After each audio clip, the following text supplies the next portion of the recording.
Hi guys, welcome to Guru hips channel. போன வீடியோல பாத்தீங்க அப்படின்னா மலையாளம் அப்படிங்கிற மொழி வந்து எப்படி உருவானுச்சு அப்படிங்கறத பார்த்தோம். அதை பத்தி இன்னும் டீடைல்டா இன்னும் தெளிவான பல இன்ஃபர்மேஷனா பார்ட் 2 இந்த வீடியோல பார்க்க போறோம். சோ இந்த மலையாளம் அப்படிங்கிறது எப்படி உருவானுச்சு அப்படின்ட்டு ஒன்னு ரெண்டு வார்த்தைகளை சொல்ல முடியாது. அது மட்டும் இல்லாம போன வீடியோல பாத்தீங்கன்னா ஏகப்பட்ட பேர் கமெண்ட் பண்ணியிருந்தாங்க, மலையாளம்ங்கிறது அப்படி உருவானுச்சு இப்படி உருவானுச்சு அப்படின்னு ஏகப்பட்ட கருத்துக்கள் சொல்லியிருந்தாங்க. இந்த வீடியோல உண்மையிலே மலையாளம் அப்படிங்கிறது எப்படி உருவானுச்சு, அதுக்கு பின்னாடி இருக்கக்கூடிய ஆதாரங்கள் என்ன அப்படிங்கறத பத்தி இன்னும் தெளிவா பார்க்க போறோம். சோ கடைசி ஸ்கிப் பண்ணாம வாட்ச் பண்ணுங்க. சோ முதல்ல இந்த மலையாளம் அப்படிங்கிற பெயர் அப்படிங்கிறதுக்கான உண்மையான தெளிவான விளக்கம் என்ன அப்படிங்கறத நம்ம பார்க்கணும். அதுக்கு முன்னாடி இந்த கேரளா அப்படிங்கறதுக்கான பெயர் காரணம் என்ன, கேரளா அப்படிங்கிறது வந்து கொஞ்ச காலமா தான் கூப்பிட்டு இருக்காங்க, அதுக்கு முன்னாடி அந்த இடம் என்னவா இருந்தது, இந்த மாதிரி பல விதமான ரகசியங்கள் தான் இந்த வீடியோல பார்க்க போறோம். முதல்ல இந்த மலையாளம் அப்படிங்கிற பெயர் காரணத்தை நம்ம வந்து தெரிஞ்சுக்கணும்.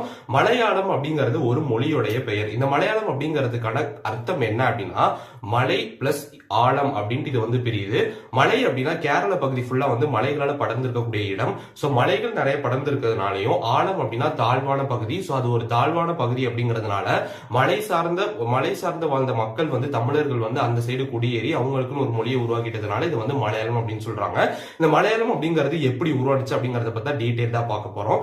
சோ ஃபர்ஸ்ட் வந்து என்ன அப்படின்னு பாத்தீங்கன்னா இந்த கேரளா அப்படிங்கிற இந்த பகுதியை யார் யார் ஆட்சி செஞ்சிருக்காங்க அப்படிங்கிற வரலாறு நம்ம தெரிஞ்சுக்கணும். இந்த பகுதி பாத்தீங்க அப்படின்னா மௌரிய அரசர்களால வந்து ஆட்சி செய்யப்பட்டது. ரொம்ப பழங்காலத்துல பாத்தீங்க அப்படின்னா 200 கிமு அப்படிங்கிற அந்த காலகட்டத்துல. அதுக்கப்புறமேட்டு பாத்தீங்க அப்படின்னா சில சேர அரசர்களால இந்த பகுதி வந்து ஆளப்பட்டிருக்கு. அதுக்கப்புறமேட்டு புராணங்கள் இதை பத்தி என்ன சொல்லுது அப்படின்னா இது வந்து பரசுராம கஷேத்திரம் அப்படின்னு இந்த இடத்த வந்து சொல்றாங்க. கேரளாவில பாத்தீங்கன்னா பெருமாளுடைய அவதாரமா இருக்கக்கூடிய பரசுராமர் அப்படிங்கிற அவதாரத்தை ரொம்ப வந்து அந்த இடத்துல வந்து கும்பிடுவாங்க. ஏன் அப்படின்னா இந்த கேரளா அப்படிங்கறது இந்த பரசுராம கஷேத்திரம் அப்படிங்கிற ஒரு புராணத்துல இருந்து என்ன சொல்லுது அப்படின்னா பரசுராமர் அப்படிங்கிற காசர்கோடு அப்படின்னு சொல்லப்படக்கூடிய அந்த இடத்துல இருந்து ஒரு கோடாயை வீசினதுனால பாத்தீங்க அப்படின்னா அந்த இடத்துல வந்து பிளவு ஏற்பட்டு நிலங்கள் உருவாகி, அதாவது கடல் மட்டமா இருந்தது வந்து நிலங்கள் வந்து உருவாகி அந்த இடம் வந்து கேரளா அப்படிங்கிற ஒரு இடம் வந்து உருவானுச்சு அப்படின்னு சொல்லப்படுது. சோ இந்த மாதிரி ஏகப்பட்ட கதைகள் இருக்கு எப்படி உருவானுச்சு கேரளா. அதுக்கு புராணங்கள்ல பல விதமான எக்ஸ்பிளனேஷன் இருக்குது. ஹிஸ்டரி வரலாறு வழியா பார்க்கும்போது பல விஷயங்கள் வந்து இருக்குது. அது இந்த கேரளா ரீஜியன், அதாவது இந்த கேரளா பகுதி பாத்தீங்க அப்படின்னா சேரர்கள்னாலையும் சோழர்கள்னாலையும் ஆட்சி பண்ணப்படுது அப்படின்னு சொல்லப்படுது. சோழர்கள்னால பல காலம் ஆட்சி செய்யப்பட்டது. அப்புறமேட்டு கடைசி காலமா சேரர்கள்னாலதான் இந்த இடம் வந்து ஆளப்பட்டது. இது வந்து சேரர்களின் நிலம் அப்படிங்கிறது கூட சொல்லப்படுது. சோ எப்படி இருக்கும்போது கேரளா அப்படிங்கிற பேர் வந்து அந்த காலகட்டத்தில் கிடையாது. இதுக்கெல்லாம் முன்னாடி இந்த பேர் பாத்தீங்க மலபார் கடற்கரை, இந்த மலபார் அப்படின்னு அழைக்கப்பட்டிருந்தது. அது மட்டும் இல்லாம இந்த இடம் வந்து திருவிதாங்கூர் அப்படிங்கிற பெயர்னாலே இது வந்து அழைக்கப்பட்டது அப்படின்னு சொல்லப்படுது. சோ இந்த மாதிரி பல பெயர்கள்ல இந்த இடம் வந்து அழைக்கப்பட்டு இருந்ததா வந்து கூறப்படுது. அதுக்கப்புறமேட்டு பரசுராம கஷேத்திரம் அப்படிங்கிறது கூட இந்த இடத்தை வந்து சொல்றாங்க பரசுராமருடைய நாடு, பரசுராமருடைய ஒரு இடம் அப்படிங்கிறது கூட புராணங்கள்ல இந்த கேரள பகுதி அங்க வந்து இந்த விஷ்ணுவுடைய அவதாரம் தோன்றினதுனால இப்படியும் சொல்லிட்டு இருக்காங்க. சோ இந்த மாதிரி பல பெயர்கள்னால பல காலகட்டங்கள்ல இது வந்து அழைக்கப்பட்டது. ஒரு பெயர்னால கண்டிப்பா வந்து சொல்ல முடியாது. காலங்கள் மாறும்போது அந்த மக்கள்கள் வரும்போது பெயர்கள் மாற்றப்பட்டுக்கிட்டே இருந்தது. சோ அப்படிதான் வந்து பெயர்கள் மாறிக்கிட்டே இருந்தது. 1956 தான் பாத்தீங்க அப்படின்னா கேரளா அப்படிங்கிற பெயரை இந்த இடத்துக்கு வந்து வச்சிருக்காங்க. அதுக்கும் முன்னாடி பாத்தீங்க அப்படின்னா இந்த மலையாளம் அப்படிங்கிற மொழி உருவாகிறதுக்கு முன்னாடி இந்த இடம் பாத்தீங்க அப்படின்னா தமிழ் தான் இந்த இடத்துல பேசப்பட்டு இருந்தது. கிட்டத்தட்ட பாத்தீங்க அப்படின்னா இந்த மலையாளம் அப்படிங்கிறது எப்படி உருவானுச்சு அப்படின்னா முதல்ல இந்த இந்திய பகுதியுடைய வரலாறு நம்ம வந்து பார்க்கணும். உலகத்திலே ரொம்ப பழமையான மொழி தமிழ் தான் அப்படின்னு நம்ம எல்லாத்துக்குமே தெரியும். சோ அப்படி இருக்கும்போது இந்தியா உருவானதுக்கு அப்புறம் இந்த சைடு மனிதர்கள் குடியேறினதுக்கு அப்புறமேட்டு பாத்தீங்க அப்படின்னா இந்த சைடு சவுத் இந்தியா ஃபுல்லா, அது மட்டும் இல்லாம சிந்து சமவெளி நாகரிகம் அப்படிங்கிறது தமிழ் வரலாறு நம்ம வந்து படிச்சிருப்போம். சோ அந்த மாதிரி அந்த பகுதியில இருந்து இந்தியா பகுதி ஃபுல்லா பாத்தீங்க அப்படின்னா மனிதர்கள் வாழ்ந்து குடியேறினதுக்கு அப்புறமேட்டு, அதாவது ஆதி மனிதர்கள் வந்ததுக்கு அப்புறமேட்டு அந்த காலகட்டத்திலிருந்து பேசப்பட்ட முதல் மொழி தமிழ் மொழி தான். உலகத்திலே பழமையான மொழி, 5000 வருடங்கள் பழமையான மொழி தமிழ் மொழி அப்படின்னு சொல்லப்படும் போது முதல்ல அதுதான் வந்து பேசியிருக்கணும். சங்கம் வைத்து வளர்த்த தமிழ், சங்க தமிழ் அப்படிங்கறத அந்த காலகட்டத்தில் பேசப்பட்ட மொழி. சோ இப்படிதான் தமிழ் மொழி பாத்தீங்க அப்படின்னா பரவாயில்ல அந்த காலகட்டத்தில் பேசப்பட்டு வந்துட்டு இருக்குது. அதுக்கப்புறமேட்டு எப்படி இந்த மலையாளம் அப்படிங்கிறது புதுசா உருவாகுது அப்படின்னா பாத்தீங்க அப்படின்னா இந்த தமிழ் மொழியை இந்த ரீஜன்ல ஃபுல்லா பேசிட்டு இருக்காங்க. இந்த மலையாளம் அப்படிங்கிற மொழி உருவானதுக்கு முக்கிய காரணம் யார சொல்றாங்க அப்படின்னா ஆரிய பிராமணர்களை தான் சொல்றாங்க. ஆரியர்கள் அப்படின்னா அதாவது இந்தியாவுடைய வடக்கு பகுதியிலிருந்து வந்தவங்க தான் வந்து ஆரிய பிராமணர்கள் அப்படின்னு சொல்லப்படுது. சோ இவங்கெல்லாம் தான் பாத்தீங்க அப்படின்னா சமஸ்கிருதம் அப்படிங்கறத பிராமணர்களுடைய முக்கியமான ஒரு மொழியா இருந்தது. சோ இந்த சமஸ்கிருதம் அப்படிங்கிறது தமிழோட கலந்துதான் மலையாளம் அப்படிங்கிற ஒரு மொழி உருவானுச்சு அப்படின்னு சொல்லப்படுது. இந்த மலையாளம் அப்படிங்கிற மொழி உருவானதுக்கு இன்னும் முக்கியமான காரணம் வந்து சேரர்களுடைய ஆட்சி தான். சேரர்களுடைய ஆட்சியில தான் இந்த மலையாளம் அப்படிங்கிற மொழி வந்து இன்னும் பெருசா வந்து பரவலா வந்து பேசப்பட்டது. மிகப்பெரிய ஒரு மொழியா உருவாக்கப்பட்டதுக்கான ஒரு காரணம், மிகப்பெரிய பங்கு வந்து சேர அரசர்களும் வைக்கிறாங்க அப்படின்னு சொல்லப்படுது. இந்தியா பகுதியில தோன்றுற ஆரிய பிராமணர்கள் பாத்தீங்க அப்படின்னா ஆரிய பிராமணர்கள் அவங்க வந்து சமஸ்கிருதம் தான் முக்கியமான மொழி, அதுதான் வந்து பேசணும் அப்படின்னு அவங்க வந்து நினைச்சாங்க. சோ அப்படி இருக்கும்போது பாத்தீங்க அப்படின்னா நிறைய மொழி கலவரமும் அந்த காலகட்டத்தில் வந்துட்டு இருந்திருக்கு. ஏன்னா இந்த சைடு ஃபுல்லா, அதாவது சவுத் இந்தியாவா இருக்கட்டும், இந்தியாவுடைய பெரும் பகுதிகளில் பாத்தீங்கன்னா தமிழ் தான் பேசப்பட்டு இருந்தது. இந்த ஆரிய பிராமணர்கள் வடக்கு வழியா வந்து வரும்போது பாத்தீங்க அப்படின்னா அவங்க வந்து பாத்தீங்க அப்படின்னா அவங்களுடைய மொழியை வந்து திணிக்க நினைச்சாங்க. இந்த சமஸ்கிருதம் கலந்து ஒரு புதிய மொழியை உருவாக்க நினைச்சாங்க. சோ அப்படிதான் இந்த சமஸ்கிருதத்தோட தமிழை கலந்து ஒரு புதிய மொழியை உருவாக்கணும் அப்படின்ட்டு ஒவ்வொரு ரீஜனுக்கு ஏற்ற மாதிரி ஒவ்வொரு மொழியை உருவாக்கணும் அப்படிங்கறத அவங்க நினைச்சாங்க.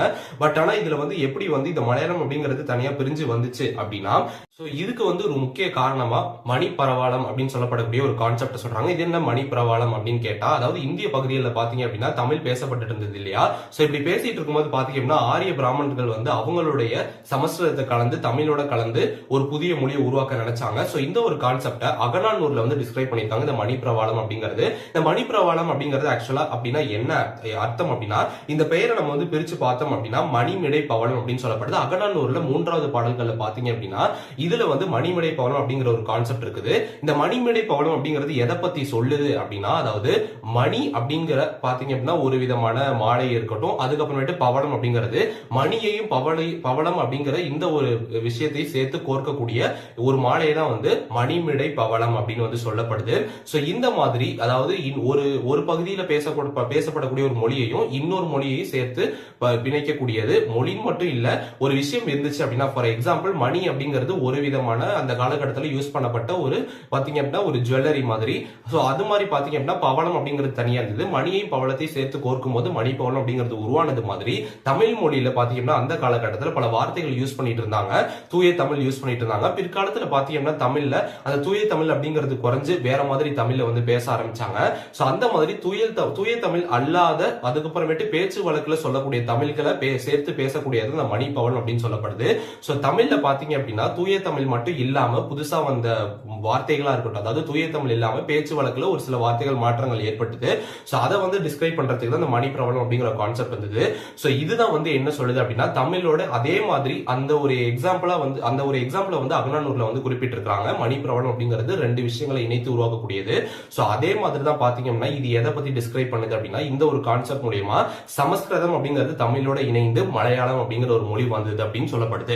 சோ ஆரிய பிராமணர்கள் இந்த சைடு வந்ததுக்கு அப்புறமேட்டு பாத்தீங்கன்னா இந்த கேரளா பகுதியை பல பேர் வந்து ஆட்சி பண்ணிட்டு இருந்திருக்காங்க. கேரளா பகுதியில பாத்தீங்கன்னா ஏகப்பட்ட வணிகம் வர்த்தகம் அப்படிங்கிறது நடந்திருக்குது. சோ இப்படி நடக்கும்போது முக்கியமான காலகட்டமா சேரர்களுடைய ஆட்சியில தான் பாத்தீங்க அப்படின்னா ஆரிய பிராமணர்கள் இந்த சைடு நம்பூதிரிகள் அப்படின்னு சொல்லப்படக்கூடியவங்க குடியேறாங்க. குடியேறினதுக்கு அப்புறமேட்டு அவங்க பாத்தீங்க அப்படின்னா அரசர்களுடைய இன்ஃபுளுன்ஸ் வந்து வச்சுக்கிறாங்க. சோ ஏன் அப்படின்னா அவங்க வந்து பேசப்பட்ட மொழி அவங்களுடைய தாய்மொழி பாத்தீங்கன்னா சமஸ்கிருதம். சோ இப்படி சமஸ்கிருதம் அப்படிங்கிற மொழி இருந்தப்போ இது மூலியமா பாத்தீங்க அப்படின்னா நம்ம வந்து ஒரு புது மொழியை நம்ம வந்து உருவாக்கணும் அப்படின்ட்டு அவங்க வந்து நினைச்சாங்க. தமிழ் மொழி மட்டுமே பரவலா பேசப்பட்டு இருக்கும் போது அவங்களுடைய மொழி பேசப்படணும். சோ அவங்களுடைய மொழி வந்து சமஸ்கிருதம் அப்படிங்கறத மட்டும் அபிஷியலா எடுத்துக்கிட்டு பேச முடியாது. சோ அதனால என்ன பண்ணாங்கன்னா இந்த சமஸ்கிருதத்தோட தமிழை கலந்து ஒரு புதிய மொழியா உருவாக்க நினைச்சாங்க. அப்படி உருவானது இந்த மலையாளம் அப்படிங்கிறது. சேரர்கள் காலகட்டத்தில் பாத்தீங்கன்னா இந்த நம்பூதிரிகள் இந்த சைடு குடியேறினதுக்கு அப்புறமேட்டு சேர அரசர்களுடைய இன்ஃபுளுன்ஸ் பண்ணி இவங்க வந்து இந்த சமஸ்கிருதம் அப்படிங்கிறது பாத்தீங்கன்னா இது வந்து கடவுள் பேசப்பட்ட மொழி, இது வந்து கடவுளுடைய மொழி அப்படின்னு சொல்லி பாத்தீங்க அப்படின்னா வந்து பலவிதமான இந்த ஒரு இன்ஃபர்மேஷனை வந்து அந்த காலகட்டத்தில் ஊர் ஃபுல்லா பரப்ப ஆரம்பிக்கிறாங்க கேரளா பகுதியில. சோ இப்படி இதை பத்தி சொன்னதுக்கு அப்புறமேட்டு அந்த காலத்து அரசர்கள் என்ன பண்றாங்க அப்படின்னா அதை வந்து ஏத்துக்க ஆரம்பிக்கிறாங்க. சோ இப்படி ஏன்னா கடவுள் மொழி கடவுள் பேசுற மொழி அப்படின்னு சொன்னோம்னா அவங்களுக்கும் வந்து மிகப்பெரிய இதா இருக்குது, ஆச்சரியமா இருக்குது, இதை நம்ம கண்டிப்பா வந்து ஏத்துக்கணும் அப்படின்னு சொல்லி. சோ அப்படி சமஸ்கிருதமும் தமிழும் கலந்து பாத்தீங்கன்னா ஒரு சில வார்த்தைகளை வந்து உருவாக்குறாங்க. அப்படி உருவானது தான் இந்த மலையாளம் அப்படிங்கிறது. சோ ஆரிய பிராமணர்களால உருவாக்கப்பட்டதான் மலையாளம் அப்படிங்கிறது. தமிழும் சமஸ்கிருதமும் கலந்து உருவாக்கப்பட்ட மொழி தான் மலையாளம் அப்படிங்கிறது. சோ இப்படி தமிழர்கள் இருந்த ஒரு பகுதியை வந்து பிரிச்சு எடுத்துதான் அந்த கேரளா அப்படிங்கிறது தனியா உருவானது. மலையாளம் அப்படிங்கிற ஒரு மொழியும் வந்து உருவானது. தமிழ் அப்படிங்கிற இந்த ஒரு மிகப்பெரிய மொழியினால இந்த மொழியோட சமஸ்கிருதம் அப்படிங்கிறது இணைஞ்சு அதோடைய ஒரு பை ப்ராடக்ட் மாதிரி தான் பாத்தீங்க அப்படின்னா தமிழ் பிளஸ் சான்ஸ்கிரிட் இந்த ரெண்டும் இணைஞ்சுதான் மலையாளம் அப்படிங்கிறது உருவாக்கப்பட்டது இந்த ஆரிய பிராமணர்களால. இந்த மலையாளம் அப்படிங்கிறது உருவானதுக்கான மிகப்பெரிய இடமா எது சொல்றாங்க அப்படின்னா இந்த மேற்கு தொடர்ச்சி மலை பகுதிகளை சொல்றாங்க. ஆனா இன்னைக்கு இருக்கக்கூடிய காலகட்டத்தில் இன்னும் நிறைய பேர் மேற்கு தொடர்ச்சி மலையில வாழக்கூடிய பழங்குடியினர் வந்து தமிழ் தான் பேசப்பட்டு இருக்காங்க. அந்த மலைகளை தாண்டி கேரள பகுதியில தான் பாத்தீங்க அப்படின்னா இந்த மலையாளம் அப்படிங்கிறது அதிகமா பேசப்பட்டது. சேரர்கள் காலகட்டத்தில் பாத்தீங்க அப்படின்னா இந்த ஆரிய பிராமணர்கள் சொன்ன விஷயங்களை சேரர்கள் அதிகமா நம்பினாங்க. தமிழ் பேசிட்டு இருந்த அவங்க வந்து இந்த சமஸ்கிருதம் அப்படிங்கிற இன்ஃபுளுன்ஸோட சேர்த்து இந்த ஒரு புதிய மொழி கொள்கையை வந்து அக்செப்ட் பண்ணிக்கிட்டாங்க. ஆனா இதே ஒரு ஆரிய பிராமணர்கள் இந்த சேரர்கள் பகுதியில பாத்தீங்க அப்படின்னா வந்தது வந்ததுக்கு அப்புறம் இப்படி எல்லாம் வந்து புதிய மொழியை உருவாக்க நினைச்சாங்களே, தமிழ்நாட்டுல மட்டும் ஏன் இது நடக்கல அப்படின்னா, அந்த காலகட்டத்துல இது நடக்காததுக்கு காரணம் வந்து தமிழர்கள் தான். ஏன்னா தமிழர்கள் வந்து தமிழ் தான் வந்து தாய்மொழியா நினைச்சிட்டு இருந்தாங்க. எந்த ஒரு புதிய மொழியையும் அவங்க வந்து சேர்த்து பேச நினைக்கல. தூய தமிழ்ல இல்ல பேச்சு வழக்கக்கூடிய தமிழை தான் அவங்க வந்து பேச நினைச்சாங்க. ஆனா இந்த சைடு கேரள பகுதிகளில் பாத்தீங்கன்னா சேர அரசுகள் இருக்கும் போது பாத்தீங்க அப்படின்னா இவங்க வந்து ஆரிய பிராமணர்களோட பயங்கரமா இன்ஃபுளுன்ஸ் ஆனாங்க. அது வந்து கடவுள் மொழி அப்படின்னு சொன்னது அவங்க அதுக்கு வந்து புனிதத்தை கொடுத்து இது இவ்வளவு பெரிய மொழி அப்படின்னு சொல்லி இதோட தமிழை கலந்துதான் புதிய மொழியை உருவாக்குனாங்க. ஆனா அதே சமயத்துல தமிழ்நாட்டுல பாத்தீங்க அப்படின்னா சோழர்கள் பாண்டியர்கள் இருந்தாங்க. அவங்க இருந்த காலகட்டத்துல அவங்க பேசப்பட்ட தமிழ், அவங்க சங்கம் வைத்து வளர்த்த தமிழ் அப்படிங்கிறது ரொம்ப ஸ்ட்ராங்கா இன்ஃபுளுன்ஸ்ல இருந்ததுனாலதான் பாத்தீங்க அப்படின்னா இந்த தமிழ்நாடு அப்படிங்கிற இந்த பகுதியில வந்து அவங்களுடைய ஆரிய பிராமணனுடைய இன்ஃபுளுன்ஸ் அந்த அளவுக்கு கிடையாது. இன்னைக்கு தமிழ் இந்த அளவுக்கு தமிழ்நாட்டுல பேசப்படுது அப்படின்னா இதுக்கு மிகப்பெரிய காரணம், ஒரே காரணம் சோழர்களும் பாண்டியர்கள் தான் அப்படிங்கறத நம்ம வந்து அக்செப்ட் பண்ணிக்கணும். சோ இப்படி 11ஆம் நூற்றாண்டுல தான் பாத்தீங்க அப்படின்னா தமிழ் சமஸ்கிருதம் கலந்து மலையாளம் அப்படிங்கிற மொழி வந்து உருவானுச்சு. சோ இப்படி உருவானதுக்கு அப்புறமேட்டு என்னென்ன நடக்குது அப்படின்னா இந்த இடத்துல மலையாளம் அப்படிங்கிறது அதிகமா பேசப்படுது. சோ இதுக்கு வந்து எழுத்து வடிவு வருது, பேச்சு வடிவு வருது. சோ இப்படி மலையாளம் அப்படிங்கிற மிகப்பெரிய ஒரு அபிஷியல் லாங்குவேஜ் மாதிரியே அந்த இடத்துல அவங்களுடைய தாய்மொழி அப்படிங்கிற மாதிரி அதை வந்து உருவாக்கிக்கிட்டாங்க. சோ இப்படி உருவானதுக்கு அப்புறமேட்டு இந்த மலையாளம் அப்படிங்கிறது உருவாயிருச்சு இந்த இடத்துல. சோ தமிழ்நாட்டுல இந்த சைடு நம்ம வந்து வரும்போது பாத்தீங்க அப்படின்னா இந்த மலையாளத்தோட இன்ஃபுளுன்ஸ் தமிழ்நாட்டுல அந்த காலகட்டத்துல கொஞ்சம் கொஞ்சமா இருந்திருக்குது. 1950கள் 40கள் அந்த சமயங்கள்ல எல்லாம் பாத்தீங்க அப்படின்னா வடமொழியுடைய இன்ஃபுளுன்ஸ்னாலையும் இந்த ஆரிய பிராமணர்கள் வந்து பூர்த்தன இந்த மணி ப்ராப்ளம் அப்படிங்கிற கொள்கையினாலையும் பலவிதமான தமிழ் சொற்கள் வந்தது. இந்த சொற்களை இன்னைக்கு நம்ம பயன்படுத்துறோம். அதற்கு எடுத்துக்காட்டா பல சொற்கள் வந்து சொல்றாங்க. அதாவது வடமொழிகளும் தமிழும் சேர்ந்து தமிழ் அல்லாத ஒரு புதிய சொற்கள் வந்து உருவானுச்சு. ஃபார் எக்ஸாம்பிள் பாத்தீங்க அப்படின்னா நியூஸ் பேப்பர்ல அந்த காலகட்டத்தில் வந்து பத்திரிகைகள்லாம் வந்து குறிப்பிட்டிருக்காங்க. அது என்ன அப்படின்னா இப்போ துறை அப்படிங்கிற ஒரு தமிழ் வார்த்தை இருக்குது. துறை அப்படின்னா ஏதோ ஒரு இடத்தையோ இல்ல பள்ளி கல்வித்துறை அந்த மாதிரி துறை அப்படின்னு நம்ம சொல்லுவோம். அந்த துறை அப்படிங்கிற வார்த்தைக்கு பதிலாக வடமொழியை வச்சு இன்ஃபுளுன்ஸ் பண்ணி இலக்கா அப்படிங்கிற வார்த்தையை கொண்டு வந்தாங்க. நீர் அப்படிங்கிறதுக்கு ஜலம் அப்படிங்கிற வார்த்தையை கொண்டு வந்தாங்க. விவசாயி அப்படிங்கிறதுக்கு கிசான் அப்படிங்கிற வார்த்தையை கொண்டு வந்தாங்க. செயற்குழு அப்படிங்கிறதுக்கு காரிய கமிட்டி அப்படிங்கிறது, காரிய கமிட்டிங்கிற வார்த்தையை கேட்கும் போதெல்லாம் இதெல்லாம் தமிழ் மாதிரியே இருக்காது. இந்த மாதிரியான வார்த்தைகள் தான் இன்னைக்கு நம்ம வந்து முக்காவாசியா பேசிட்டு இருக்கிறோம். அதுக்கப்புறமேட்டு சிக்கல் அப்படிங்கிற வார்த்தைக்கு தகராறு. சோ இந்த மாதிரி ஏகப்பட்ட வார்த்தைகள், அந்த வார்த்தைகளுக்கான ஏகப்பட்ட வடமொழி சொற்கள் வந்து இன்ஃபுளுன்ஸ் பண்ணி தான் இன்னைக்கு இருக்கக்கூடிய தமிழ் வந்து இன்னைக்கு நம்ம பேசக்கூடிய தமிழ் வந்து தமிழே கிடையாது. கொஞ்சம் வார்த்தைகள் தான் தமிழ்ல பேசிட்டு இருக்கிறோமே தவிர வடமொழிகளுடைய இன்ஃபுளுன்ஸ்னால பல வார்த்தைகள் பல தூய தமிழ் வார்த்தைகள் பாத்தீங்க அப்படின்னா மாறி போயிருச்சு. சோ இதுக்கு காரணம் என்ன அப்படின்னா அந்த சைடு வந்து ஆரிய பிராமணர்கள் அவங்களுடைய வடமொழி இன்ஃபுளுன்ஸ்னால தான் பாத்தீங்க அப்படின்னா புது மொழிகள் வந்து உருவானுச்சு. தூய தமிழ் அல்லாம இப்படி பல மொழிகள் தமிழ்நாட்டுல உருவானதும் இந்த சைடு கேரளா பகுதியில பாத்தீங்கன்னா மலையாளம் அப்படிங்கிற மொழி உருவானுச்சு அப்படிங்கிறது கூட சொல்லப்படுது. சோ இதுக்கு ஏகப்பட்ட பேர் வந்து எதிர்ப்பு தெரிவிப்பாங்க, அது அப்படி இது இப்படி அப்படின்ட்டு. பட் ஆனா உண்மையான வரலாறு பாத்தீங்க அப்படின்னா இதைத்தான் வந்து குறிப்பிடப்படுது. இப்படிதான் மலையாளம் அப்படிங்கறது வந்து உருவானது. பல பேர் வந்து சொல்லுவாங்க இது அப்படிலாம் உருவாகல, தனியா உருவானுச்சு, மலையோரமா வாழ்ந்த மக்கள் உருவானாங்க அப்படி இப்படின்னு ஏகப்பட்டது சொன்னாலும் ஒரு பகுதி, ஒரு ரீஜன் இருந்துச்சு அப்படின்னா ஒரு பகுதியில வாழக்கூடிய மக்கள் வந்து அந்த பகுதியில அவங்க வந்து தனித்துவமா வந்து வாழ்ந்திருக்க மாட்டாங்க, அவங்க அப்படியே வந்திருக்க மாட்டாங்க. பக்கத்துல இருக்கக்கூடிய மாநிலமா இருக்கட்டும், பக்கத்துல இருக்கக்கூடிய காடுகள் இருக்கட்டும், அங்க இருக்கக்கூடிய இன்ஃபுளுன்ஸ் இருக்கும். ஃபார் எக்ஸாம்பிள் பாத்தீங்கன்னா இன்னைக்கு தமிழ்நாடு இருக்குது, தமிழ்நாடு பக்கத்துல கேரளா மாநிலம் இருக்கு அப்படின்னா இன்னைக்கு கேரளாவில் வாழ்ந்தவங்க யாரு அப்படின்னு கேட்டா கொஞ்ச காலகட்டத்துக்கு முன்னாடி 1000-2000 வருஷங்களுக்கு முன்னாடி அங்க வாழ்ந்தவங்க தமிழர்கள் தான், சேரர்கள் தான் இருந்தாங்க. சோ இப்படிதான் வந்து பாத்தீங்க அப்படின்னா இதுல இருந்து நமக்கு வெளிப்படையா தெரியுது தமிழ் மூலியமா இது எல்லாமே வந்து உருவாயிருக்கணும். அந்த காலகட்டத்துல சிந்து சமவெளி நாகரிகம் பற்றி தமிழ் இலக்கியங்களை குறிப்பிடும் போது இந்தியா முழுக்க பரவலா தமிழ் தான் பேசப்பட்டு இருந்தது.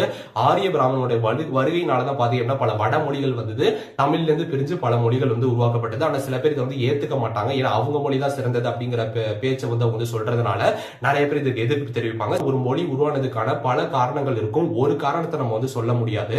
சோ இந்த மாதிரி பல இன்ஃபுளுன்ஸ் மூலியமா தான் தமிழோட சமஸ்கிருதம் கலந்து தான் மலையாளம் அப்படிங்கிற மொழி உருவானுச்சு அப்படிங்கிறது நமக்கு தெரியுது. இப்படி எல்லாம் உருவானதுக்கு அப்புறமேட்டு இன்னைக்கு தமிழ் ஓரளவு பேசப்படுது, தமிழா இருக்கு. வடமொழியோட இன்ஃபுளுன்ஸ் அதிக அளவுல பாதிக்காத காரணம் தமிழ் புலவர்களும் தமிழ் இலக்கியவாதிகளும் தான். அதுக்கு முக்கிய காரணமா மறைமலை அடிகள், தேவநேய பாவாணர், சோ இவங்க எல்லாமே பாத்தீங்க அப்படின்னா தனித்தமிழ் இயக்கம் அப்படிங்கறது ஒண்ணு ஆரம்பிச்சு பாத்தீங்க அப்படின்னா இந்த தமிழோட வடமொழி கலந்து ஒரு புதிய மொழி உருவாகாம தமிழ்ல இன்னைக்கு நம்ம பேசக்கூடிய முக்காவாசியான வார்த்தைகள் தூய தமிழாவும் அந்த காலகட்டத்தில் யூஸ் பண்ண தமிழ் வார்த்தைகளை இன்னைக்கு நம்ம வந்து யூஸ் பண்ணிட்டு இருக்கோம் அப்படின்னா அதுக்கு முக்கிய காரணம் இவங்க தான். வடமொழியோட இன்ஃபுளுன்ஸ் தமிழோட கலந்து இன்னைக்கு தமிழக மக்களுக்கு தமிழ் மொழி மாறி போகாம இருக்கிறதுக்கு முக்கிய காரணத்தை வந்து இவங்க தான் வந்து பங்கு வசிச்சாங்க.